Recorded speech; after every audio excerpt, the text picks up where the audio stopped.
All right. What's up, everybody? Live time. All right. How's everybody doing tonight? I'm just going to do a little quick final discussion on this Dak Prescott contract. All right. We are in the final hours of this. This is serious. You know what time it is, everybody? Boom. Cabo time is in full effect for this. How's everybody doing out there? Okay. Appreciate everybody that is jumping into the chat room. I really appreciate all you guys. Everybody out there, welcome on this Tuesday night chat. We're talking Dak Prescott, the final prediction for his contract. All right. We have him on the franchise tag deal. He is signed, and tonight, we're going to talk a little bit about that. All right. So we're going to break down a couple of numbers here and a couple of scenarios and, break this down, man. Is it going to happen? Okay. So what do we have right now as it stands? Dak Prescott is under the franchise tag, right? Could this be the news for Wednesday? Dak Prescott to play 2020 under the 31.4 franchise tag.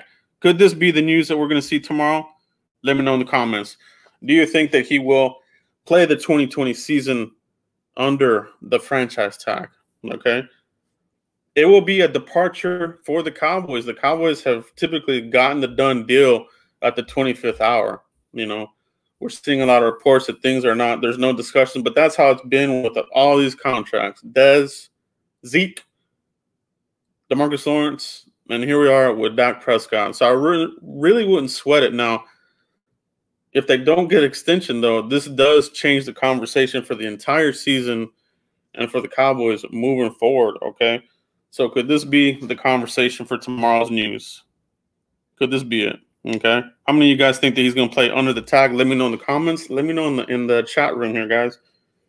The other scenario here that we talked about the other day, could this be the news that we're going to see? Does Dak get his wish? He wants to sign the 4-year deal for $150 million. That comes down to $37.5 million.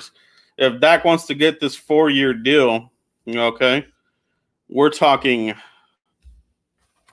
If I can get this shit going here, if it gets this done, it'll be for $150 million 4-year deal. This is what he wants. He wants a 4-year deal. It breaks down to $37.5 million. Okay, that's pretty good change for him.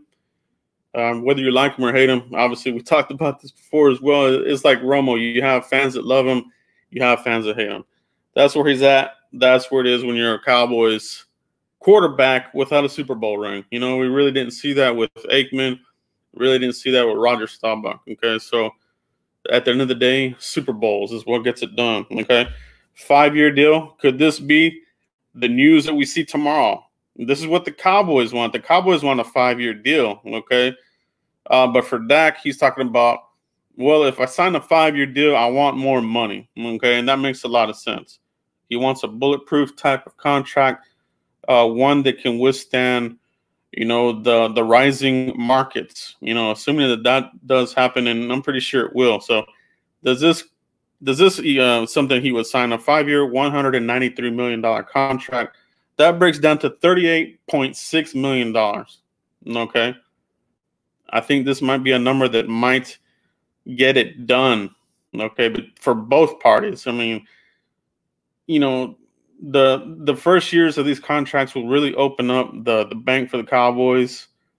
This is what you want. If you want the Cowboys and you want them to have money to pursue other players, you want the long-term contract. That way you're not, buckled down to the $31.4 million contract. Okay. That's what will happen. With the long-term contract, whether it's the 4 or 5 or whatever, you're going to open up some money. If you want to make a trade during the season, if you want to make a trade after this deadline passes, you'll have that money. Okay. If you want to get that Jadeveon Clowney on a 1-year, 2-year deal or whatever, if you still want to play with the Jamal Adams trade game, you can do that. Okay. Now, if they want to go the legacy route, if they want to go the long-term route, It's a 7-year, $275 million. This breaks down to $39.2 million. Okay.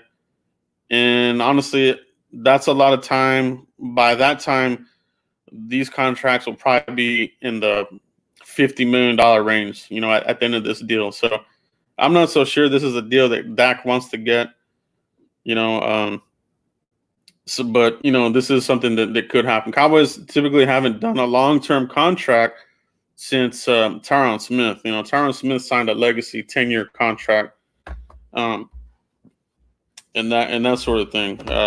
Romo signed a pretty long contract as well, but they typically aren't doing that nowadays. They're not doing the long-term contracts. So will this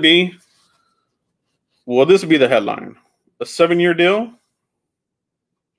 Will it be a 5-year deal? Or the 4-year deal? Or is he going to play the season on the franchise tag, guys? Let me know in the comments what you guys think. I appreciate everybody that's talking about this. This is the final prediction for me. I will be surprised if the Cowboys don't get this done by tomorrow. The deadline is 3 p.m. Central Time, 4 p.m. on the East Coast. So we are in the final hours of this. Does it get done, guys? Do you want it to get done? What do you want? Do you want them to play on the 1-year deal? Prove it again? Jump through hoops again and prove it again? It's a tough deal. The Cowboys and Dak Prescott, they're caught in this weird quagmire. This is a quagmire for a lot of teams. You're seeing a lot of teams not they're on the same deal. And we saw the Chiefs sign Chris Jones to a 4-year extension. So could that set a precedent for some of these other guys that want the shorter deals? Is this a trend that we're going to see here at the last minute? Okay. So we'll see what happens there. But there are a lot of other guys out there on these wait and see deals. And Ngakwe from the Jaguars, he's on there. I think AJ Green. There's a lot of star players out there that are in the same predicament as Dallas Cowboys and Dak Prescott. So we'll see how these teams do it. For the Cowboys, it's a slippery slope. Okay. If you do the 4-year deal, you're basically putting yourself on notice that we have to get something done here. We have to win Super Bowls within that 4-year contract. Okay. Otherwise, halfway through that contract, you're probably going to need to start, ushering in a new era of a quarterback. Groom somebody, draft somebody. But then, if you're looking to the future for quarterbacks right now in the college game, a lot of things are up in the air. College football, is that going to happen? We're already seeing NFL. We're seeing college conferences, shrink down what they're going to play. The Big Ten is only going to play in the Big Ten. SEC, they're only playing conference games. So Ivy League, they're not even playing this year. So, we're hoping to see some college football. If there's not college football, this puts a really big pressure on the scouts, NFL teams. Is there going to be a shortage of quarterbacks and experience? Okay, so if you have a quarterback now, you may want to hold on to them because of the uncertainty at the college level and how much game time these guys are going to get. It's kind of scary, unless you get somebody that's like a Trevor Lawrence or one of these types of players that could probably come into the draft and be something. But these other quarterbacks that are kind of on the cusp of needing another year or two to really take that next step, this whole COVID and delaying the season and it's going to affect it. So for the Cowboys, you want to have a quarterback in place. We saw what happens with the Cowboys when they don't have a good quarterback. And, it's I don't know how young or old some of you fans are, but, going through that post-Troy Aikman almost a decade, after he left, it was brutal. You had a whole mishmash of players. Vinny Testaverde at one point, Drew Henson, Anthony Wright. The list goes on and on. Clint Sterner, Ryan Leaf. I mean, it was a disaster. Cowboys, they just did not, they're and I don't know if they're gun shy when it comes to drafting quarterbacks, because they have not drafted a quarterback in the first round um, since 1989, and that was Troy Aikman. Okay, they took a supplemental pick in Steve Walsh in the first round supplemental pick, but Aikman in '89, in the regular draft. So it's been a long time. Are they gun shy? Do they not have the chops to draft a quarterback? I think with Will McClay, I think he has the chops. They hit on Dak Prescott, but moving forward in this new age with what's going on with everything, you got to get this quarterback signed. Now for Dak Prescott, he has all the leverage here because he can play on this franchise tag for $31.4 million. If the Cowboys want to tag him again, he gets another raise and he'll be on the upper echelon again, for getting the most paid. So Dak Prescott's in the driver's seat right now. So we'll see what happens. Now, as far as, if this doesn't get done, what does it mean? Okay, what do you think it means, guys? If Dak Prescott stays on the 1-year deal and a long-term contract is not hashed out, what do you feel that means? Are you guys are you of the thinking that that maybe they're not sure about Dak Prescott? Or are you of the thinking that that Mike McCarthy's not quite sold on him? What do you guys think about that? If there's not a long-term deal here, is there question marks there for Dak Prescott as a franchise quarterback? What do you guys think? Okay. I like Dak Prescott. I'm one of his supporters. I like him. And I think with Mike McCarthy, I think things can only get better. And this is where the Cowboys might screw up. Okay. Like the Cowboys, let's say Dak Prescott has another good season. I mean, he had all this yardage, even with the bumbling of Jason Garrett in some of these questionable games down the line, play calling, situational football. Now you have a coach in here that can command and lead these men. He's a leader of men. Jason Garrett was not that. They didn't show up for him, and it looked like a team that kind of quit on him. Every other year, it kind of looked like a team would quit. Then they would turn it on at the last minute and make a little push. With McCarthy, you probably won't see that. You're going to see better preparation, more efficiency on offense, and more creativity. The days of not using your weapons, I'm hoping that those days are over. We should see Tony Pollard used more. Could Tony Pollard be more of that fifth receiver? We talked about that in my last video for wide receivers. Devin Smith, and then you have the back half of those receivers. You're kind of hoping and wishing that your fifth receiver is going to be somebody. But at the end of the day, Mike McCarthy might use Tony Pollard in a Ty Montgomery type of role. If you remember with the Green Bay Packers, Ty Montgomery was a return guy. In college, Mike McCarthy made him a receiver, and then at the end made him a running back. So I think McCarthy might see that in Tony Pollard. And if that's the case, you're just going to you could have a whole lot of talent in some of these formations. You're talking about Amari Cooper, CeeDee Lamb, Gallup, Jarwin, and then let's say you want to put Tony Pollard out there, in the slot if you want, or as a running back coming out the backfield to catch the ball, and then Zeke. I mean, the point is Dak Prescott's going to have the opportunity to really go nuts, go bananas on the league, and really blow up the stats and break records. And then that price is just going to go crazy high. And then you might be stuck in a little bit of a bind as far as the cap. They're talking about the cap might have to be lowered. They want to escrow money and this and that. I think it's a bunch of bull.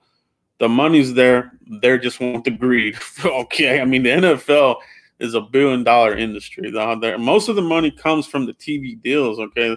The icing on the cake, obviously, is the stadiums and the merch. Okay. But don't get it twisted. They have that money.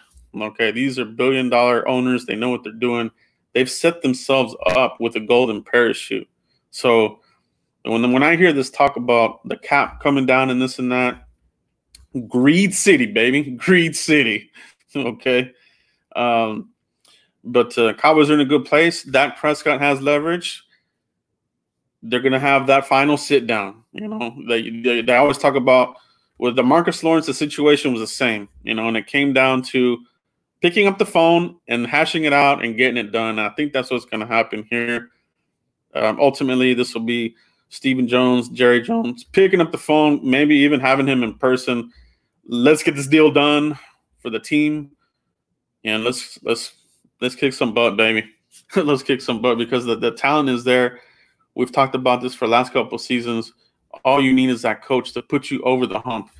This team is kind of like, I want to say, without overestimating the team, I feel like this is kind of right there with the Tony Dungy Bucks. That defense of ours could be special this year with the infusion of talent, especially shoring up that middle. I think Neville Gallimore is going to be something special. But it could be that. You have the talent and you just need that head coach to put you over the hump. With the Bucks, obviously it was Jay Gruden. I'm sorry, John Gruden. John Gruden got him over the hump. But Tony Dungy set them up really well. And Tony Dungy obviously went on to win with the Colts. So he had a good program in place, a proven program. Mike McCarthy has a proven program, okay? You don't just get to the Super Bowl and get to the playoffs year in and year out without knowing what you're doing, okay? So in a tough division to top it off, that NFC North, the what do they call it? The black and blue division or whatever. That's a pretty tough division. And over the last couple of years, Packers, Vikings, these guys, Bears, yeah, except for Detroit. Detroit's not that good. But Cowboys are in a good place. Let's hope they can get this thing knocked out so there's no distraction. And I don't think there will be a distraction. The Cowboys, we know for sure Dak Prescott will be here playing under the tag.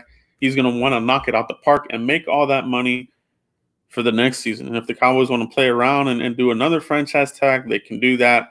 Dak Prescott gets paid. Kirk Cousins mentioned to Dak, don't be afraid of the tag, embrace it. And we saw what happened with Cousins. He made a lot of money. Dak Prescott is head and shoulders better than Kirk Cousins. So Dak Prescott has the opportunity to get paid big money either way, whether it's the franchise tag back-to-back years or a long-term deal. Let me know in the comments, guys. What's your final prediction? All right, everybody. What's everybody's final decision here? Is it get done? Or is he going to play on the franchise tag? Let me know in the comments, guys. I appreciate everybody that jumped in here for this Tuesday night live discussion about Dak Prescott. Does anybody have any questions in the chat? Let me see if I can take a look here and see what we got. We can do some Q&A here for you guys if anybody's got some questions. If I missed anything here, I do apologize. But I can take a look here. If anybody's got any last-minute questions. How about sign and trade Dak? Talking about ifs. I don't see that happening. Signing and trading, that's more of a Mike Florio type of situation. Mike Florio he's been coming up with some of these really crazy takes, But no, I don't see that happening, man. You got to have a franchise quarterback in this league, for sure. Let's see what else. Why not sign a 4-year deal with an opt-out on year 5 for Dak? And that's what the Cowboys have done with a lot of these deals. So that's a good point. So the Cowboys, for their part, they have ejection buttons on a lot of these contracts. If it's Zeke, I think they have, within a certain amount of the contract, like almost like a club option, they can escape out of there and take a less of a hit. Same thing for DeMarcus Lawrence. They have an ejection button set in that contract. If they feel they're not getting the bang for the buck, they can escape out of it. So Cowboys, I think that's probably why they want the 5-year deal. In case things don't go as good as they want, they might have that ejection button in year 3, year 4. That's a great point. Yes, Marvel and Group, what's up, man? Appreciate you. Cap Mode time, you know how it is. No long-term and leave Dak. Okay. If Dak Prescott walks next season, what should we do? Well, the thing about if he walks, that would basically mean that the Cowboys didn't want to franchise tag him and that they let him walk. The Cowboys have the option to keep franchise tagging him, but at some point that number just becomes so exponentially expensive that they'll have to let him. But I don't think they would let him walk. Now, if they did, they have to have something in place, and that conversation will come up, guys. Whether you like it or not, the conversation of Aaron Rodgers becoming available next offseason, it is going to happen. Okay. Connecting back to Mike McCarthy, who knows? I'm not, and guys, I'm not advocating for it at all. Trust me, I'm not, but it is going to happen. It's the NFL. They like to keep the Cowboys in the headlines. Okay. And if Aaron Rodgers and the Packers don't have a good season, which I am predicting they're not going to have a good season because I just don't see Rodgers getting along with the head coach there. And then they drafted this other young quarterback. So I think Rodgers might become available next season. It will be a conversation. If Dak Prescott is not signed long term, I guarantee you. Okay. And like I said, I'm not advocating it, but it is a conversation that will rear its ugly head. I guarantee it. What do you think happens, Joe? Okay, so I do. For me, I think something does get done at the last minute. I will personally be surprised if something doesn't get done by tomorrow because, like I said, it'll be a big departure from what they've done in the past, and then it's a little bit of it starts to make you wonder, well, they've signed everybody else. What's the deal with Dak? Are they not sold? So there will be a lot of questions if it doesn't get done. Okay. A deal gets done tonight. Yes, I would love that. I would love nothing more than a deal to get done tonight. We can celebrate, pop bottles or whatever you want to do, whatever your vice is, hit it up. Okay, so let's hope it happens. Any quarterbacks in next year's draft that you like? Obviously Lawrence is going to be your headliner. I really like the quarterback at Ohio State a lot. I like him a lot. The quarterback out of Miami, I think he'll be in the mix at some point. Out of the Hurricanes, he's a transfer from U of H going to the Hurricanes. He'll be in the mix. But that Ohio State quarterback, and sorry, I forget his name. Any Ohio State fans, you know who I'm talking about. This guy is pretty legit, and I look forward to watching college football season this year, and I have a new series coming out because I've been scouting a lot of these players, and I will have players to keep an eye out. There you go, Justin Fields. That's the guy. Justin Fields out of Ohio State. Watch that quarterback there. Escapability, playmaker. I like him a lot. So keep an eye on him. Would the Cowboys draft a quarterback in 2021? We'll see where we go. That's getting really far ahead of time, but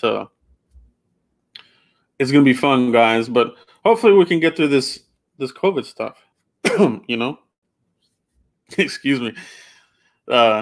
The NBA, right? They're going through these tests, and I don't know if you guys saw this, but one of the players said that he's been tested the 20th time. My concern is this crap is going up your nose, right? 20 times. Are you going to get some kind of nasal infection, and maybe it's going to jack up your breathing? I'm really concerned about this. Nobody's talking about it. The average person, me and you, if we want to get tested, we go and maybe 2 times, one to see if we have it, and then again to make sure we don't have it anymore. But these guys, the NBA guys, 20 times and probably more. Is it going to erode your nasal cavity? Can you get a nasal infection from this crap after doing it so many times? I'm concerned about that now. The NFL, they're creating this mask, right? And we talked about this on the Frisco report, a modified mask. It has come to fruition. Oakley has developed this mask here, basically kind of protecting the mouth here and a visor. Everybody will have a clear visor. So, but getting that nasal swab up your nose more than 20 times, I think that's going to be problematic in, for NFL players. You got to have that horsepower. You got to be able to breathe good, to run full speed down the field and rushing in the quarterback. You don't want to get nasal infections from constant nasal swabbing. Okay. We'll see. Yeah, right here in the comments, my girlfriend had a bloody nose after being tested. Yeah, that's what I'm saying. NBA player 20 times. Can you imagine? I haven't had to do this test, thank God, but I've seen it. I've seen it up close, and you look at it, and it looks dreadful. It affects even the strongest men. Von Miller talked about it, but we'll see what happens, guys. We'll see what happens. But I do appreciate everybody here that jumped into the live stream, and have a few more upgrades to the channel coming up. It's going to be a lot of fun. We will be live tomorrow for the Frisco Report to talk live about the Prescott deal. Okay, so come back tomorrow. We'll be live. Frisco Report. We'll be checking it out, and then we'll have another video coming out here breaking down your positional group. And I'll have a poll out there in the community. Make sure you vote if you haven't. Make sure you subscribe if you haven't. Hit the bell notification for all future videos for when I go live like this. And that's it, guys. I appreciate every single one of you out there. And I'll catch you for the next video, guys. Peace out, everybody. Stay safe. And grab you one of these Zeke shirts from the merch shop. Low-key faded, baby. All right, man. See y'all later. Peace.